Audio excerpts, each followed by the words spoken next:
Assalamualaikum warahmatullahi wabarakatuh. Hai semua, perkenalkan nama saya Siti Alfia, NPM 216910552. Di sini saya membuat tugas dari mata kuliah pedagogi dengan dosen pengampu Ibu Nur Haswinda, SPD, NPD. Yang saya hormati Ibu Haswinda dan saya sayangi teman-teman semua.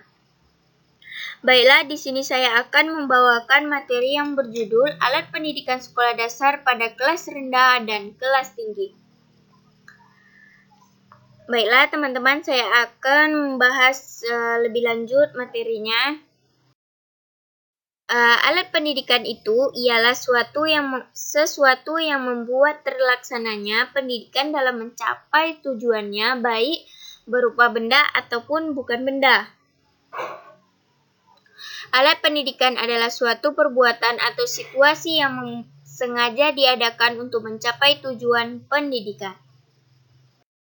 Selanjutnya, alat pendidikan itu sendiri terdiri dari dua jenis, yaitu alat pendidikan material dan alat pendidikan non-material.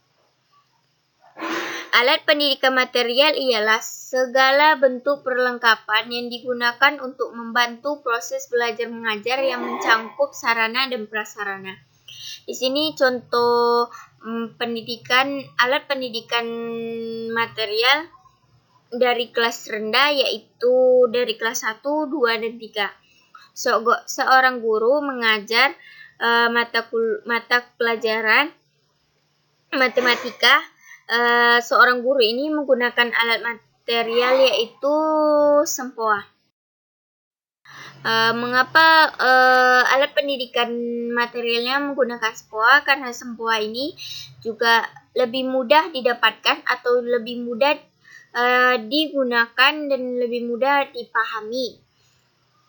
Sempoa ini berfungsi sekali untuk anak sekolah dasar, kelas rendah, apalagi untuk anak kelas 1 dan 2. Mengapa begitu? Karena anak-anak kelas 1 dan 2 lebih cepat memahami tentang perhitungan, penjumlahan, pengurangan, tetapi juga bisa berhitung dengan jari. Tetapi dengan jari juga kayaknya lebih sulit. Mungkin tidak semua bisa menggunakan dengan jari. Alat pendidikan non-material ada berupa suatu tindakan dan perbuatan atau situasi dengan sengaja dilakukan untuk membantu pencapaian tujuan pendidikan, seperti memuji, menghukum, mengajak, pembiasaan, suruhan, larangan, menganjurkan, memberikan contoh. Selanjutnya, di sini ada contoh dari kelas tinggi yaitu kelas 4, 5, dan 6. Seorang guru memberikan kuis kepada anak murid. Salah satu anak murid mengajukan tangannya untuk menjawab kuis yang diberikan guru. Anak murid pun menjawab kuis yang diberikan gurunya, tapi jawabannya anak tersebut masih salah, sehingga guru pun memberikan contoh kepada anak-anak tersebut. Di sini sudah terlihat gambar seorang guru dan anak murid sedang membahas soal. Selanjutnya. Jadi itulah pembahasan tentang alat pendidikan rendah dan alat pendidikan tinggi, kelas tinggi. Jadi kesimpulannya, alat pendidikan material tidak hanya digunakan untuk anak kelas 1, 2, dan 3 saja, tetapi juga bisa untuk anak kelas 4, 5, dan 6.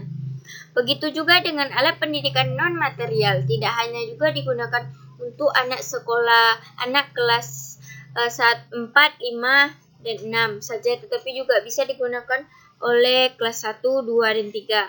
Alat pendidikan material ini seperti untuk anak kelas 5 dan 6, 4, 5, dan 6, seperti menggunakan infocus, dan lain-lain. Baiklah, itu yang bisa saya sampaikan tentang materinya. Lebih dan kurang saya mohon maaf. Terima kasih. Wassalamualaikum warahmatullahi wabarakatuh.